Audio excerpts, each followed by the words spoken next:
This is the Crossing Bridges podcast, addressing the topics of leadership, criminal justice, and fatherhood. How can we become better leaders? Where are all the daddies? Why is crime at an all-time high? Here is your host, Bayonle Arashi.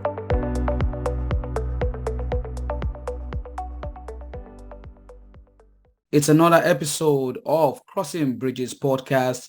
It's always a joy coming your way to bring my thoughts, my opinion with my microphone. And of course, if you're fortunate to be watching these on video, I'm a camera in front of you and share my thoughts, my opinion, and hopefully some leadership traits, some of my life experience, which is the reason why this podcast was started in the first place.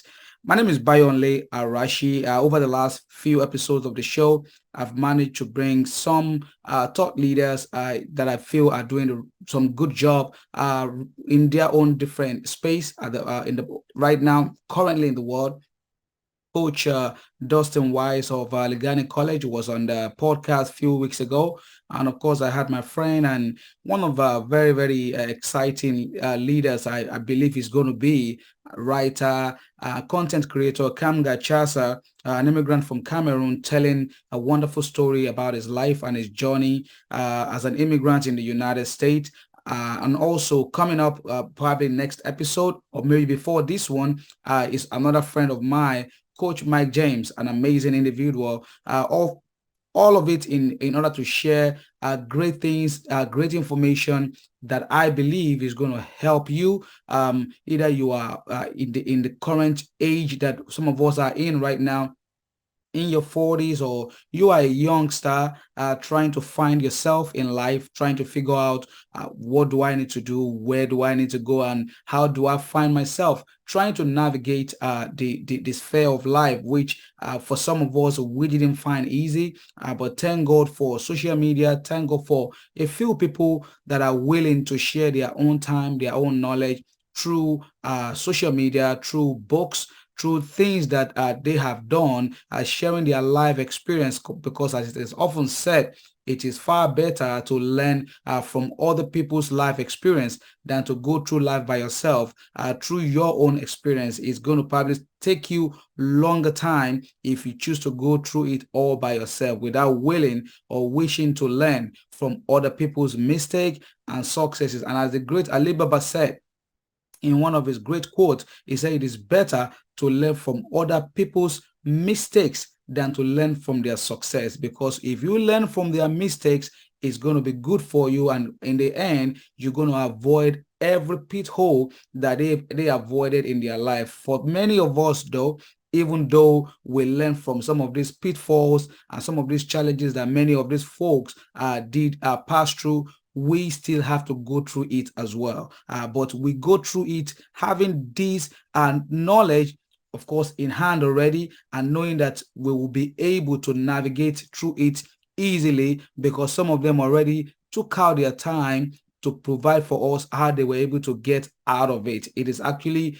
not that hard. It is that simple, but you will have to go through it. I also saw a quote sometimes last week, and it was a very interesting quote, which says, "It is so hard working without seeing a reward, but working is the only way to see a reward." So there is no really an easy way out to you wanting to do or wanting to be whatever you want to be. So as I said, welcome again to Crossing Bridges podcast with Bayonle Arashi. Today, I want to share with you a title that is not very common, not that we talk about it a lot, and it is the growth practices that can move your life forward. Growth practices that can move your life forward. I learned some of this from the great John Maxwell, the leadership expert and a father to many, many of us. If you are a student of leadership, or if you are someone looking at any point in your life that have been looking for a way to get better or become a better person, I'm sure somehow you must have come across the work of John Maxwell. These two practices he mentioned are something that I personally, in my over 4 decades on earth, have been working to continuously get better at, because they define who we are. They can really change the course of our life to move it forward and really move us fast There's something I also learned just in the last couple of years as well, which is the power of speed. Speed in the sense that many of us, we tend to like feel we are stuck in a particular stage of our life where we feel or others are moving far ahead of us, simply because we do not have some of the secrets that we are supposed to possess.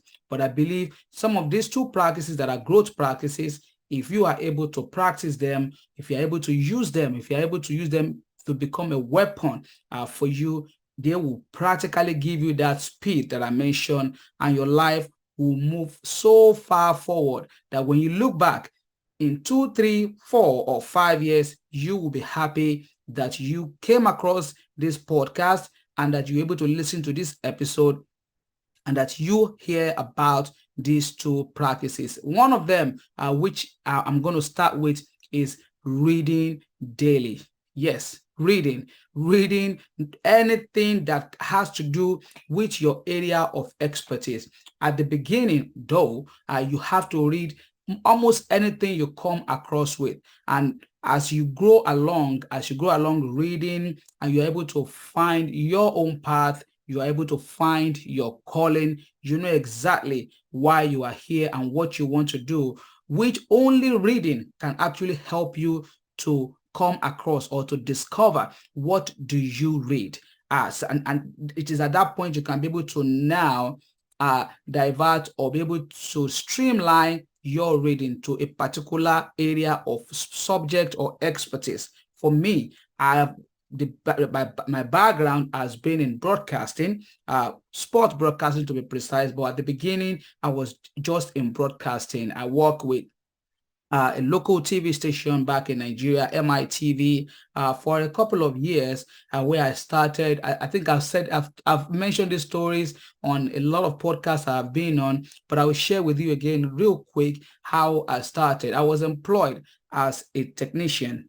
Yes, as a technician, because I got my first job as a technician because I finished from a technical college, which they call, I'm trying to find the word now, a vocational institution here in America, because then when I finished my high school, I was too young. I was 15 years old, and my father felt at 15, I probably would not do well in higher institution, or maybe he could not afford it. But I'm so happy, and I'm going to say, God bless you, Dad, for taking that decision for me then, because I did not know right from wrong. I didn't know what to do. So what my dad did was to send me to a technical college where I studied broadcast communication and electronics. And after that job, I graduated in 1999, early 1999, and I got a job with MITV as a technician. And then it was the day of the analog transmission, where all I need to do is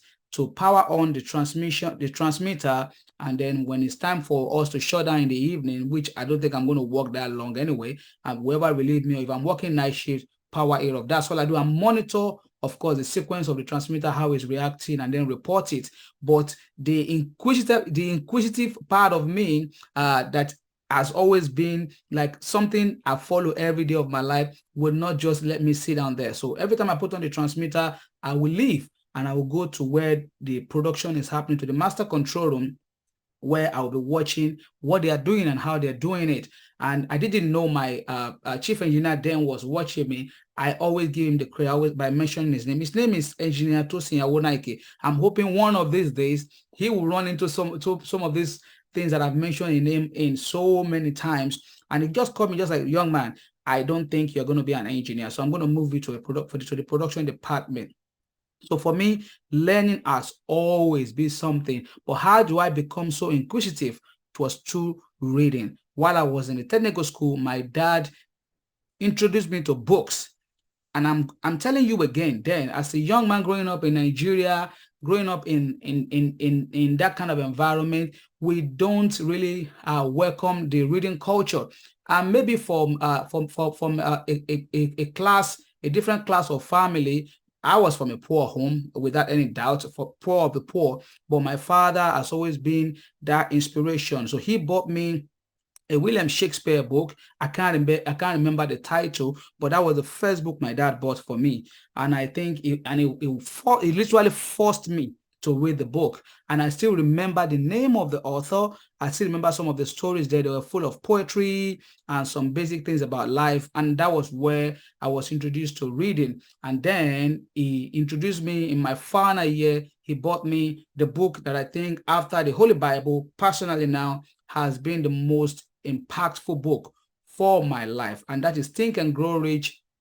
That book changed my life forever. I've since then, over 24 years ago, I've made that book a read for me every year. Think and Grow Rich is one of the best books that was ever written. So that book really, really helped me to define my life.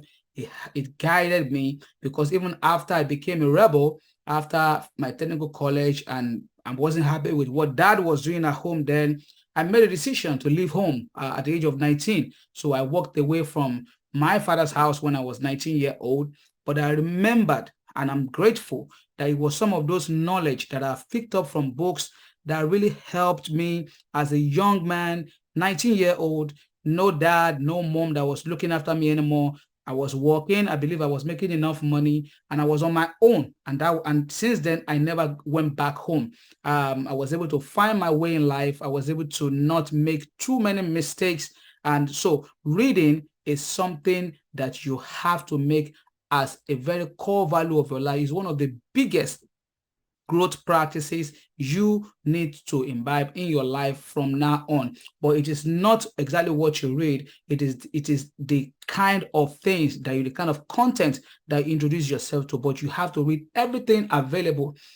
It is not about how many books you read. It is what type of book that you read. So reading daily has to be a culture you practice. I still practice it till date. In 2022, the last year that passed, every book I read, I always try to make sure I put it down to say, okay, I read this between this time and this time. And by the end of the year, when I was looking back, I was so proud of myself, because I don't think I've read that much book in between a year. I'm sure maybe some of you that are better reader than me, or that probably read faster than I do, will probably read more. But I discovered I read 24 books in 2022 alone.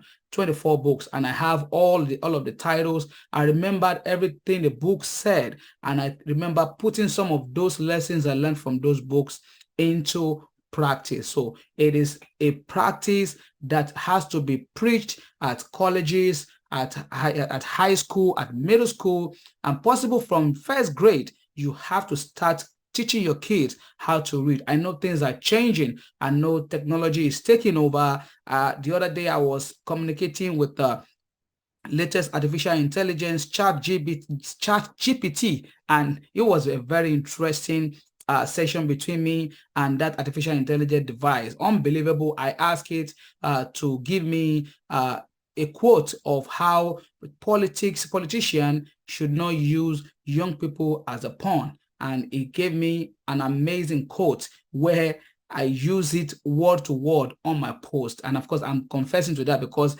the quote it gave me was so on point that I think, okay, there's nothing for me to add than just to say I'm rooting for you. So as you read, you get to know more about the latest event, the latest technology, and more importantly, which is going to be, before I go to the second practice, reading will help you to know some of the things that you think is really a big problem. Reading will solve some of the biggest problems of your life. Most of the secrets of life have been written in a book. Like I mentioned at the beginning of this podcast, all those people that I mentioned, if you listen to their story, if you listen to their life, at one point in their life, they have made reading books as a priority, and some of them still do till date. And I really hope, personally, I'm making that pledge today, that for the rest of my life also, I will be a book reader. So I can always have something to teach you. I can always have something to teach myself. I can have something to teach my own children. And hopefully my children will take up after me and teach their own kids, which are going to be my grandkids after all. So the number one growth practices is reading daily. It is not something you can negotiate. It is not negotiable at all. And of course, at the end of the day, at the end of this podcast, I'll give you 6 Jack Welch's successful leadership role that I also found out in a book. But before that, let me give you the second growth practices that will make your life move forward and will shape your life. And the second one is listening daily. Listening daily to broaden your perspective. A lot of people don't understand the power that listening has. I gave an example also of this first in one of the videos that I watched. I'm a student of leadership. I always say that every time. One of the greatest leaders at the moment that is really preaching the kind of words that I love listening to, that I love to follow is Dr. Jordan Peterson, is a professor of clinical psychology from University of Toronto, I believe, and his message is so powerful. But I watched his interview that was done a couple of years ago on Channel 4 News in England with a lady, about 2 hours interview, and that was actually so one of the awful interviews I've watched, because I do not think this lady picked up anything from what the professor was trying to teach. She was asking him a question, the man was trying to answer, and she would jump right into another question. So for me, she was not listening, so she didn't pick up anything from there. You have to listen daily. You have to listen more. Yours truly that is talking to you right now has also made this a practice as well. I used not to be a good listener. I used to want to talk more than I want to listen, because definitely now that I'm a podcaster, I'm sure you probably understand why I talk more, because that's because I love talking, and I've always been looking for a way to channel that gift of talking towards something much more successful, towards something that can really affect the younger generation, towards something more positive, towards something that can help other people across the world. Because the power of social media, the power of media, you never know who is listening to you. Somebody from Australia, New Zealand, in Kenya, in Congo Brazzaville, in Nigeria might just jump onto this message, and this message might just change their life forever. So it is very, very important for us to start not just want to say everything that we feel, but listen more. You have to listen to learn. You can never learn by talking. When you talk everything out of your mind, there's nothing you're going to learn from there. You have to always be willing to listen more. You can also ask good questions when you listen to people saying they are giving out their opinion. You will be able to pick up 1 or 2 information that will help you to be able to form a strong opinion or a strong question, or learn something that you are probably been looking for answers for in a while. So listening is very, very key to moving your life forward. Is a personal growth practice that you have to put to use in your life. And also, if you are going to lead others, you have to find them. And how do you find the people you want to lead? The only way to find them is by listening. You have to make sure that if people want to buy your product, if people want to contact you for speaking engagement, if people want to reach out to you about any area of expertise that you have or that you claim that you have to be willing to listen to those folks on what they have to say or what they are saying. And that will help you to form a decision, to be able to understand their area of need, and then you would then have the ability to provide an answer to what they need and what their needs are going to be. So listening daily is a very, very powerful growth practice that you have to put in, and you have to make it a daily work every day to be able to put that particular practice into work. So the 2 growth practices that will move your life forward are: 1, reading daily, reading good books, reading books on Audible, on many platforms, or finding a hard copy of book to read. Right now, I am reading, as at this stage of the year, I am reading the book Kingdom Man by Tony Evans. If you're watching via YouTube, you can see this is my latest read, and I'm almost done with the book. My second book for the year. I've been slow this year with my reading because I have a lot of other engagement that I'm on. I have just name it. I'm working full time. I'm a podcaster.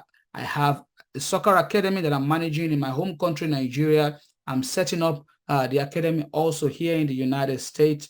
I'm a father. I have to be there for my kids to be able to provide for them. And I'm a leader in my community. So despite all of that, it is still not an excuse not to read. I still find time to be able to read. So I am imploring you, I'm asking you, I am hoping that you will be able to make reading a very, very important part of you. If it is not something you have given thought to before now, I need you to give it a thought, because if you can read daily, if you can read as much as you can, you will not be afraid to stand and ask questions. You will not be afraid to raise your hand and share your opinion. You will not be afraid to tell people what you think. You will not be ignorant in any way. You will be smart. You don't have to be a PhD holder or a BSc holder to be a book reader. You can read a book in your own form. Just check it out. Just check it.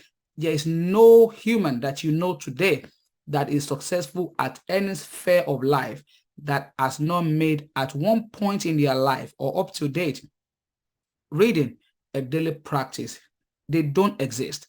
Just check it out. Quote me anywhere. Just Google their name and check their daily practice, or watch some of the interviews they have been in or where they've been featured, and look at some of the practices of their life that they have as a daily practice. And I'm sure reading is going to be one of them. So make reading your daily habit, and of course, make listening a very important tool for you to be able to use to formulate a better future for yourself, so that when you listen, you will be able to form a good question, you will be able to lead others, you will be able to ask good questions, you will be able to teach others what you learn from other people. Well, before I go, as I promised, that I'm going to share with you the 6 secrets of successful leadership. He actually called it the 6 rules of successful leadership, and I'm going to share with you quickly. Everyone know who Jack Welch is. That's one of the biggest,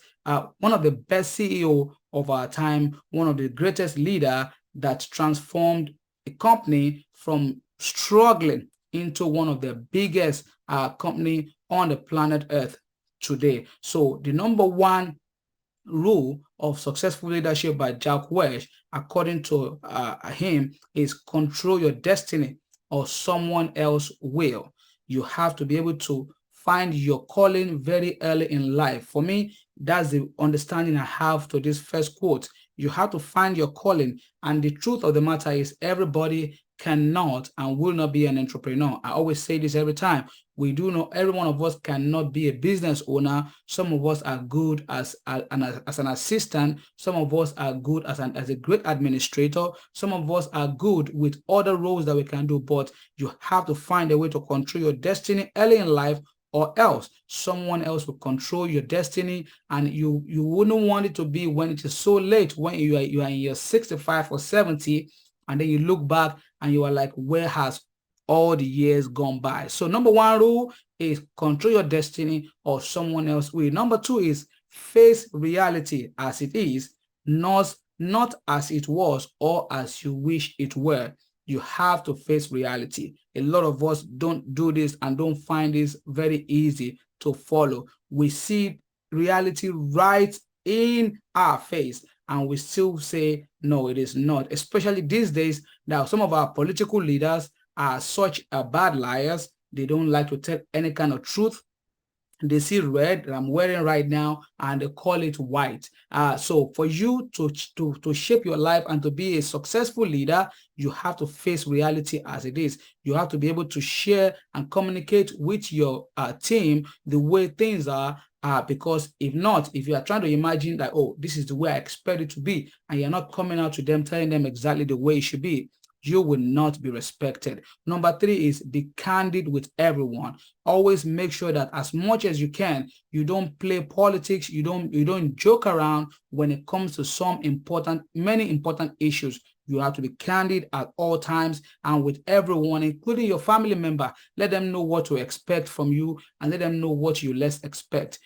Be firm, fair, and consistent at all times. Number 4 is change before you have to. This means whatever you think it means to you, but it is a very, very easy thing to understand. You have to change before nature forces you to. Nature can force you to change. If, for example, you eat everything you see on sight and you get to become obese and you can't be able to do the right thing, you try to climb the stairs and you are breathing so hard, you do not eat right, or you do not get enough sleep. We have a lot of excuses. We have a lot of opinion leaders out there, some successful folks that have come up with some formula that say, oh, enough, you have to sleep less than 5 hours a day, you're going to be all right, or you have to eat this and you're going to have 6 packs, or you don't need to work out.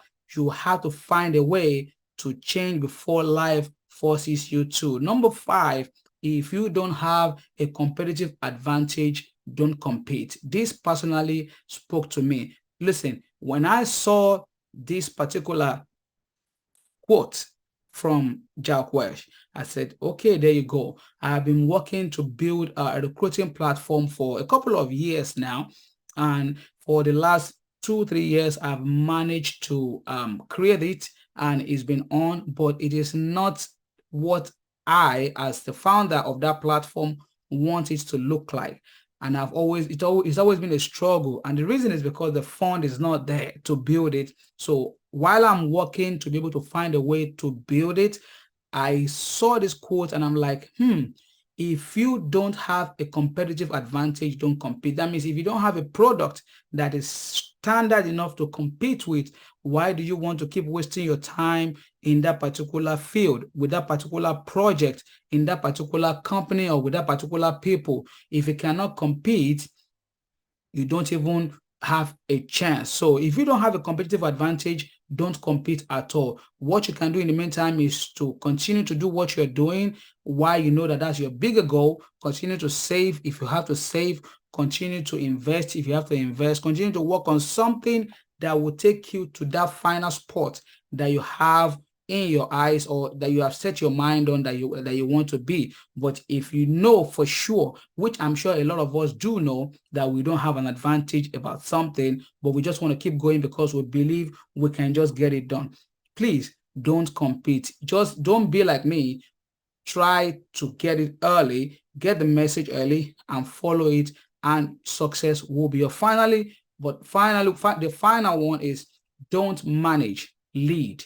A lot of us are not so good managers. We think we can only lead by managing people, but most of the time I've seen this with some of my supervisors, with some of my leaders in companies and organizations I've worked with. I've seen a lot of leaders, and some of them that have had the most impact on me have been leaders. And for me, being a student of leadership myself, I learned some of their traits, characters, and that's what I'm putting to work. If you lead people, generally they are going to follow you. If you manage them, most of the time, they will become rebellious and you might not be able to handle them eventually. So always lead, do not manage. If most of your workers see you do something and they see you do it first, or they want something done or you want something done and you are not leading to get that thing done first, then it might not work out for you. So always lead, do not manage. Well, that being said, is going to be the episode for today on Crossing Bridges podcast. I'm always willing to share this at the end of my podcast. The reason this podcast was created is to be able to show, to make understand, to make clear some of the things that a lot of young people do not understand out there, to young men in particular, on how to shape the course of their life, to become a better leader, to become better fathers, to reduce the rate of recidivism, the rate of reincarceration in our prison system. And I am really hoping that, and that's the reason why I'm doing this. And I'm really hoping that somehow, if you come across this podcast, you can at least share with some of your friends, with the family, with your son, with your daughter that you know need to listen to it. So I am imploring you out there, if you ever have a chance to come across this podcast, please share, please give your honest opinion. I am somebody that is always willing to listen, I promise you. So put your comment below if you watch via YouTube, or if you listen on podcast or on any podcast streaming platform. Just drop your comment or reach out to me on my personal social media platform. My website is bayonlearashi.com, BAYONLE